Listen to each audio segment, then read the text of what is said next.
Paraguay. But he scores!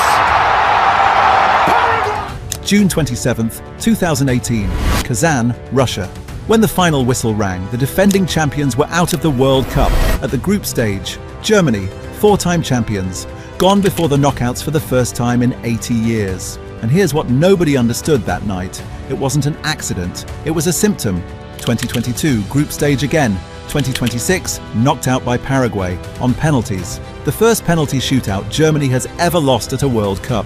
3 tournaments, 3 funerals, and the man responsible never wore a Germany shirt. He never managed Germany. He spent exactly 3 seasons in Munich, and by the time he left, German football was already dead. It just didn't know it yet. June 29th, 2026, Boston. Germany won, Paraguay won.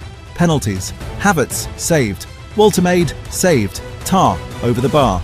Paraguay, a nation of 7 million, ranked 31 places below Germany, had just knocked out the 4-time champions of the world. And then came the testimony. The coach, Julian Nagelsmann. This is now the 3rd elimination in a row. We are not part of the first-class teams anymore. For all of us in Germany, because we didn't expect going out in the round of 32. The legend, Jürgen Klinsmann, live on ESPN, called it an embarrassment. The leader on the pitch. Kimmich admitted it himself. They deserved to go out. The coach, the icon, the captain, 3 eras of German football, all testifying against their own team. Look at the timeline. 2014, champions of the world. 2018, group stage. 2022, group stage. 2026, humiliated by Paraguay. Germany entered this World Cup ranked 10th on the planet. In FIFA's live rankings, they've already slipped to 12th below Mexico. Something didn't just go wrong, something was killed. And to find the killer, you have to go back to the summer of 2013, July 2013. Bayern Munich have just won everything. The league, the cup, the Champions League. Jupp Heynckes' treble winners are the most feared machine in Europe. Vertical, brutal, relentless. Gegenpressing before the word was fashionable. Robben and Ribéry cutting teams open in 4 passes. And this matters because in Germany, Bayern isn't just the biggest club.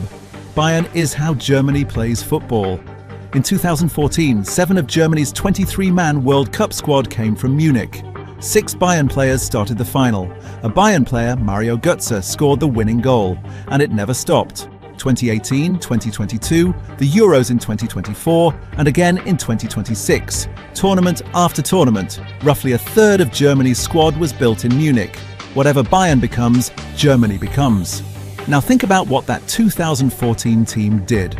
Without a single Messi, without a Ronaldo, no global superstar, they put 7 past Brazil. In Brazil, they beat Messi's Argentina in the final. Kroos, Schweinsteiger, Khedira, a midfield that didn't outshine you. It erased you. That was German football, a machine greater than any individual.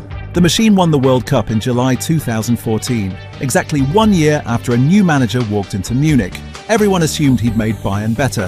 His name was Pep Guardiola, and what he actually did took a decade to show up on the scoreboard. Speaking of things nobody saw coming, Paraguay knocking out Germany was one of the biggest upsets in World Cup history. So what did Guardiola actually do in Munich? He won 3 straight Bundesliga titles, domestic doubles, football so hypnotic the whole country fell in love. He brought silverware, he brought joy. Bayern completed passes for fun while opponents chased shadows for 90 minutes. Philipp Lahm, the captain who lifted the World Cup, called him the best coach he'd ever worked with. Germans were so impressed, they never asked the one question that mattered. What is this doing to us in the long run? Because Guardiola didn't upgrade Bayern's football. He replaced it. The vertical, violent gegenpress of the treble winners became possession, control, positional play, beautiful and completely foreign. And in Europe, where it mattered most, the new Bayern kept dying. 0-4 at home to Real Madrid, 2014. 0-3 in Barcelona, 2015. Out to Atletico, 2016. 3 seasons, 3 semi-final exits, playing someone else's football. Then Pep left. And this is the part nobody talks about. Bayern couldn't stop. Ancelotti, Kovac. In between, they even dragged Heynckes out of retirement just to steady the ship. Manager after manager forced to chase the ghost of Guardiola ball with a squad built on gegenpress DNA. Neither one thing nor the other. Only once did the fever break. 2019-20. Hansi Flick, a proper German. aggression, verticality. The press switched back on. Bayern went on to win all 6 trophies and hung 8 past Barcelona. For one single season, the machine remembered what it was. Then it forgot again. Clubs recover from bad ideas. Nations don't, because the idea gets into the bloodstream. For a decade, Germany's talent factory stopped producing German footballers and started producing Guardiola footballers. Look at who's led the line since. Havertz, Sané, Gnabry, Werner, Draxler, Adeyemi, technicians, false nines, wide creators, wonderful players, and not one of them a close. Not one Müller sniffing out chaos in the 6-yard box. The nation of ruthless strikers forgot how to make them, and the ones wearing Bayern red were the proof, schooled in Pep's system, exported into the national team. You could see the disease on the pitch. 2018, beaten by Mexico, finished off by South Korea. 2022, 74% possession against Japan, 74, and they lost. Nobody passed Germany off the park. They were beaten while holding the ball. Sterile domination. All of the control, none of the killing. The exact sickness Guardiola's imitators catch when they copy the passing, but can't copy the genius. Germany didn't lose those games despite playing his football. They lost them because of it. And the midfield? In 2014, Kroos, Schweinsteiger and Khedira dictated a World Cup final against Messi, a room full of leaders who controlled tempo, won their duels and broke opponents' spirits. That midfield dominance was the German trademark for 40 years. Since that night in Rio, Germany has won exactly 0 World Cup knockout matches. Read that again. The 4-time champions have not won a single knockout game in 12 years. And here's the final twist of the knife. Who was standing on the touchline in Boston as Tar's penalty sailed into the sky? Julian Nagelsmann, a coach raised in the Guardiola school, a positional play disciple who managed Bayern himself. The student inherited the wreckage the master left behind. The circle was complete. But this story doesn't end in a graveyard, because Germany finally said it out loud.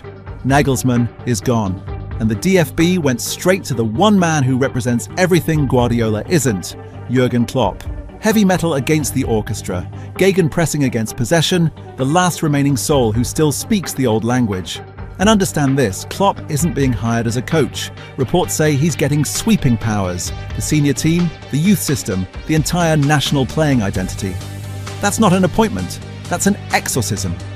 Germany has finally realised what it did to its own football. 12 years too late, maybe, but the recovery has begun. The country that fell in love with a foreign idea is calling for the one man who never converted. It took Germany 12 years to understand that the 2014 trophy wasn't the beginning of an era. It was the funeral. Now they've sent for the priest.